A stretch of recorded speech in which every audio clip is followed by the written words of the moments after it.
मित्रों, आज गुरुवार है।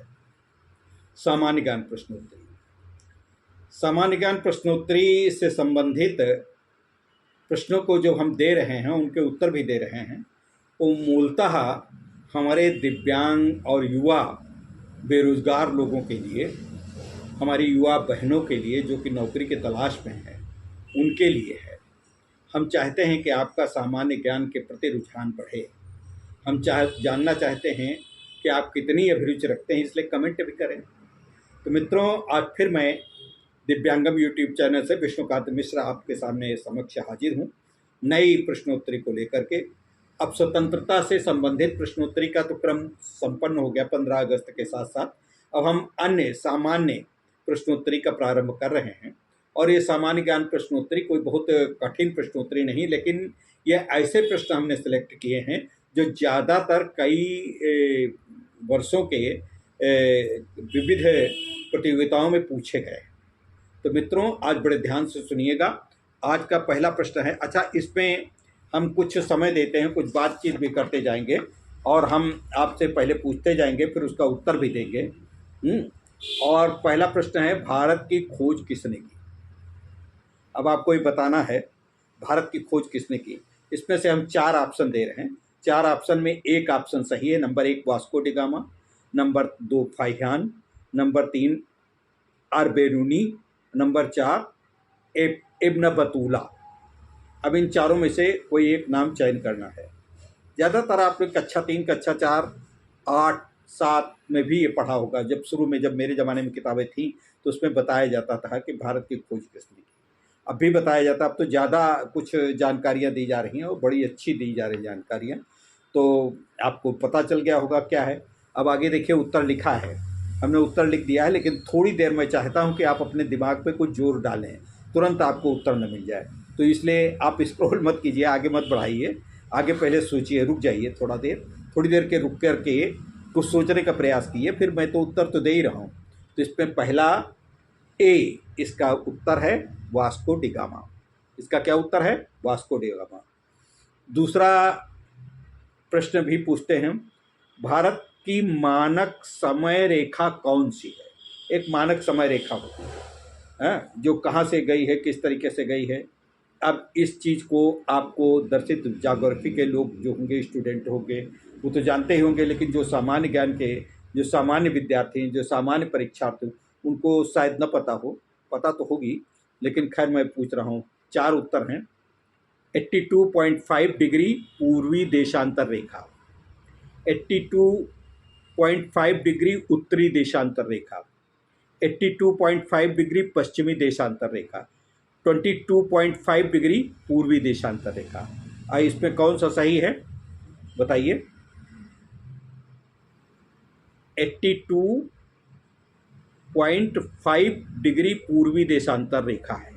22.5 को गलत बोल गए थे, 82.5 पूर्वी देशांतर रेखा है। तो पूर्वी देशांतर रेखा है, हमारी मानक रेखा है। भारत की मानक समय रेखा 82.5 पूर्वी देशांतर रेखा है। चलिए अगला प्रश्न आता है। सोचा करिए, थोड़ा सा सोचा करिए, तब आगे बढ़ाया करिए। बल्कि आगे जा रहे हो हम, तो वहाँ पे थोड़ा सा रोक दिया करिए, फिर दिमाग लगाया करिए, फिर आगे प्रश्न का उत्तर देखेंगे, तो आपको अपनी भी IQ के ऊपर भरोसा बढ़ता जाएगा। अगला प्रश्न है, अर्जुन पुरस्कार की शुरुआत किस वर्ष हुई? देखिए, अर्जुन पुरस्कार खेलों का पुरस्कार है, कब शुरू किया गया था? बता सकते हैं आप लोग? जानते होंगे, बता सकते हैं? देखिए, 1947, 1949, बी 1949, ए है 1947, बी है 1949, सी है 1962 और डी है 1983। नहीं, ए है 1947, बी है 1949 और सी है 1961, 61 और डी है 1983। तो सी 1900 कौन सा होगा? सी 1900, बताइए। आगे आपने बढ़ाइए, थोड़ी देर सोचिए, फिर उसका उत्तर देखिए। उत्तर तो आपको लिखा मिल जाएगा, लेकिन थोड़ा सा देखिए। इसका उत्तर है 1961, 1961। अगला प्रश्न है,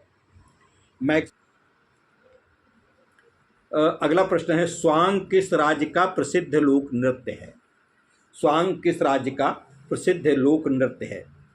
number 1 Karnataka, number 2 Haryana, number 3 Tamil Nadu और नंबर 4 उत्तर प्रदेश। ABCD के रूप में है, नंबर बोल गए गलत हम। Number A Karnataka, B Haryana, C Tamil Nadu, D Uttar Pradesh. तो इसमें स्वांग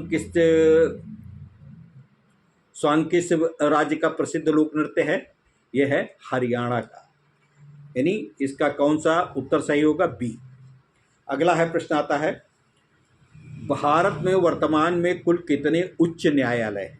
उच्च न्यायालय, हाई कोर्ट, उच्च न्यायालय कितने हैं बता सकते हैं? जितने राज्य हैं उतने नहीं हैं, बहुत सी जगह कॉमन है, जैसे पंजाब हरियाणा का कॉमन है, चंडीगढ़ का अपना कॉमन है, तो इस तरीके के बहुत हैं केंद्रीय। तो इस प्रकार उनको सबको राज्यों से इसको मत जोड़ के देखिएगा, मैं ये आपको एक संकेत दे रहा हूँ। लेकिन A 23, B 24, C 25, D 26 कौन सा है बता सकते हैं? C 25। अगला है प्रश्न, कोई विधेयक धन विधेयक है या नहीं, इसका फैसला कौन करता है? बताइए। A Lok Sabha speaker, B Lok Sabha अध्यक्ष, D भारत का प्रधानमंत्री, भारत का वित्त मंत्री। बताइए कौन है इसका? लोकसभा अध्यक्ष, इसका उत्तर है लोकसभा अध्यक्ष। अगला प्रश्न अगला आता है,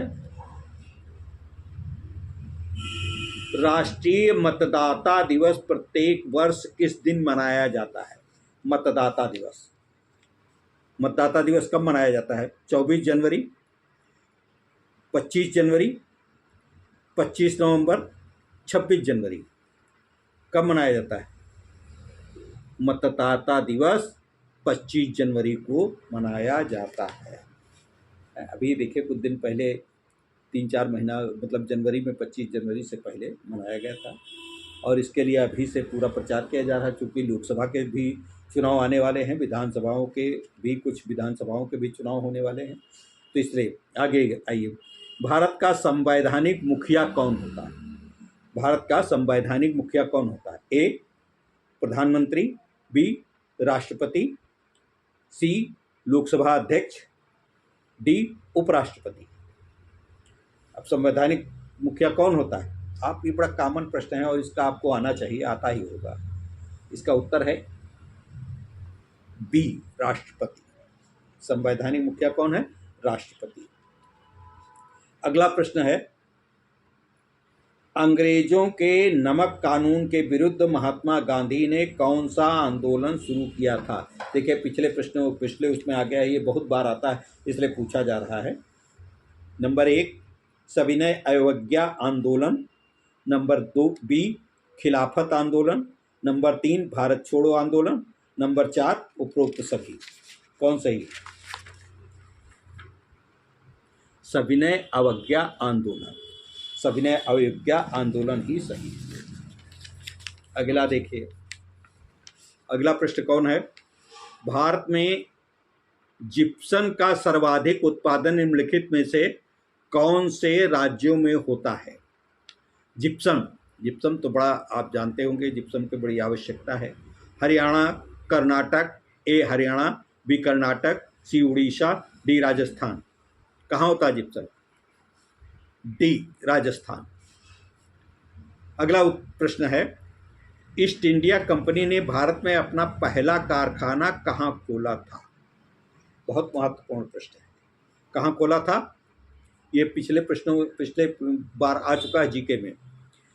number 1 A Surat, number 2 B Calcutta, C Mysore, D Bengaluru. अब इसमें कहाँ खोला था आप बता सकते हैं? आपको पता होगा, पिछली बार आप दिया है सूरत, गुजरात में सूरत। 14वां है, बुली शब्द का प्रयोग किस खेल में किया जाता है? आप जानते होंगे, cricket, football, hockey, basketball. Cricket, football, hockey, basketball. A है क्रिकेट, बी है फुटबॉल, सी है हॉकी, डी है बास्केटबॉल। इसका आंसर क्या होगा? Hockey, C. फिर इसके बाद आता है एक और प्रश्न, अगला है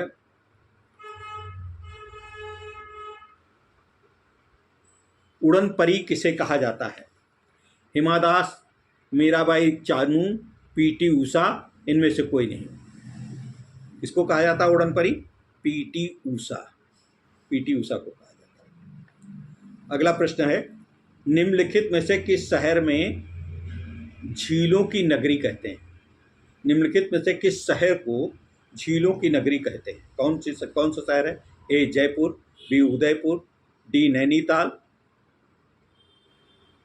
ए जयपुर, बी उदयपुर, सी नैनीताल, डी वाराणसी। कौन सा है? झीलों का शहर नैनीताल नहीं है बिल्कुल, जयपुर भी नहीं, वाराणसी तो कतई नहीं, वहाँ तो खाली गंगा जी हैं। तो फिर कौन बचा? बी उदयपुर।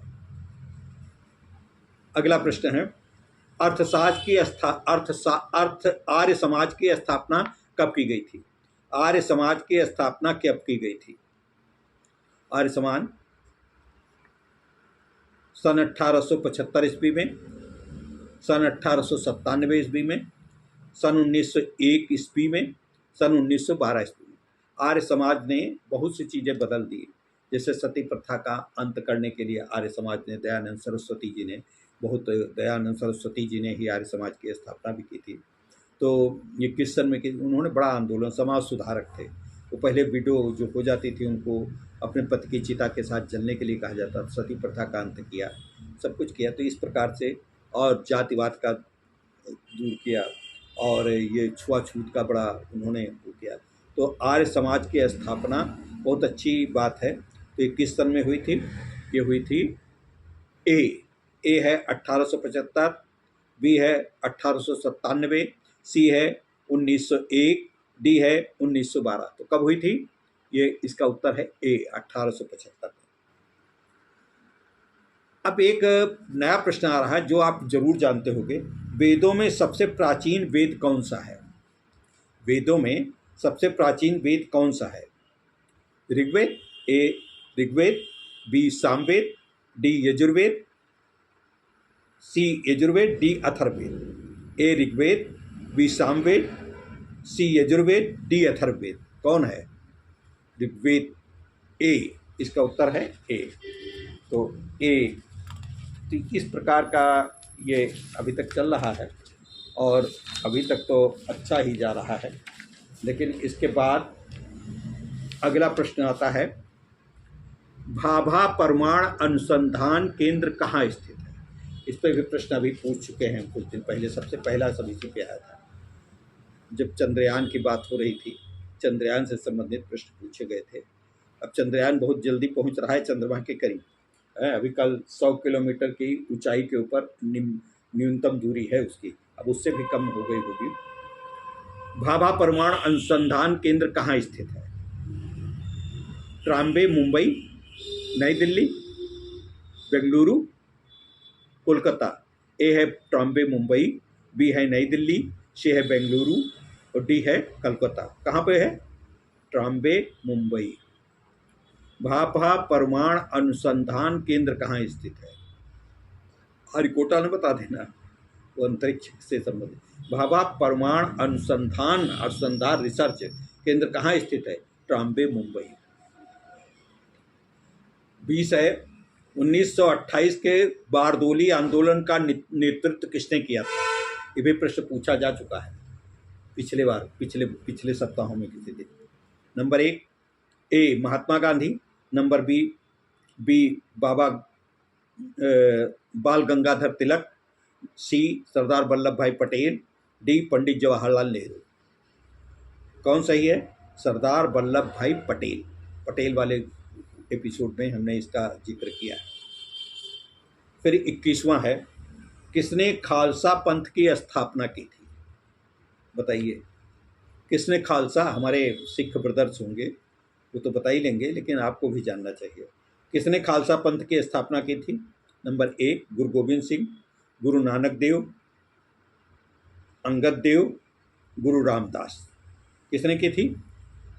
खालसा पंथ की स्थापना किसने की थी? बड़ा फेमस नाम है और बड़े त्याग के लिए उनका नाम बड़ा फक्र के साथ लिया जाता है, गुरु गोविंद सिंह। तो ए है इसका उत्तर का, क्या है? ए, गुरु गोविंद सिंह। अच्छा, अब थोड़ा सा नृत्य के ऊपर आ जाए। कथक किस राज्य का शास्त्रीय नृत्य है? कथक नृत्य होता है, नृत्य की शैली है। कथक किस राज्य का शास्त्रीय नृत्य है? ए कर्नाटक, बी तमिलनाडु, सी उत्तर प्रदेश, डी हरियाणा। कहाँ का है? कथक जो है उत्तर प्रदेश का है।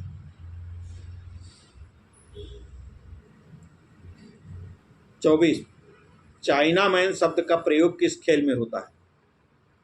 चाइना मैन शब्द का प्रयोग किस खेल में होता है? क्रिकेट, हॉकी, पोलो, कबड्डी। ए क्रिकेट। ऑस्कर पुरस्कार का संबंध किस क्षेत्र से है? साहित्य, सिनेमा, विज्ञान, चिकित्सा। किससे है? साहित्य से ए, बी सिनेमा से, डी विज्ञान से, चिकित्सा से। इनमें से कोई नहीं। किस में है? साहित्य से नहीं है, सिनेमा से है, सिनेमा से। तो मित्रों, ये रहे प्रश्न आज के, और इसके बाद हमारा अगला प्रश्न सेशन अगले बृहस्पतिवार को आएगा। मित्रों, हम बड़ा प्रयास करके, बड़ा मेहनत करके आप लोगों के लिए ये एपिसोड तैयार करते हैं, और एपिसोड तैयार करने में हम अध्ययन करते हैं, उनका संयोजते हैं, उनको लिखते हैं, लिखने के बाद प्रश्न तैयार करते हैं, और आप उस पर एक कमेंट तक नहीं करते। कितनी अच्छी बातें हैं। हमको थोड़ा सा उत्साह, 1-2 महीना और देख रहे हैं, बिल्कुल आप नहीं देखेंगे। जब उसके व्यूवरशिप मतलब ये जो है 200 से कम जा रही है, तो इसका मतलब कोई बहुत महत्व तो नहीं रखता है। तो इसको या तो बंद कर दिया जाना चाहिए, या तो फिर हम जीके वाला जीके वाला हमारा कोई अपना उद्देश्य नहीं। हम सिर्फ अपने युवाओं का, दिव्यांग युवाओं का, जो कहीं पढ़ने नहीं जा पाते हैं, कोचिंग नहीं कर पाते, उनके लिए तैयार कर रहे हैं। अब दिव्यांग युवा और उसके साथ साथ हमारे बेरोजगार युवा, बेरोजगार बहनें जो कंपटीशन की तैयारी कर रहे हैं, उनके लिए भी महत्वपूर्ण है। लेकिन युवाओं को तो देखना चाहिए। यूट्यूब आप देखते हैं, बहुत खेल के देखते हैं, गेम्स के देखते हैं, फिल्मों के देखते हैं, ये सब देखते हैं, ये भी देखा करिए। तो मित्रों, आज का ये एपिसोड कहाँ तक कितना उपयोगी है, इसको बताने की कृपा करें। नमस्कार, अगले बृहस्पति को फिर मिलेंगे, लेकिन कल शुक्रवार को एक राजनीतिक हस्ती के विषय में हम ज़्यादा से ज़्यादा विवरण देने का प्रयास करेंगे। उसको देखना न भूलिएगा, वो भी आपके जीके से ही संबंधित होगा, और वो अवश्य देखिएगा। मित्रों, नमस्कार।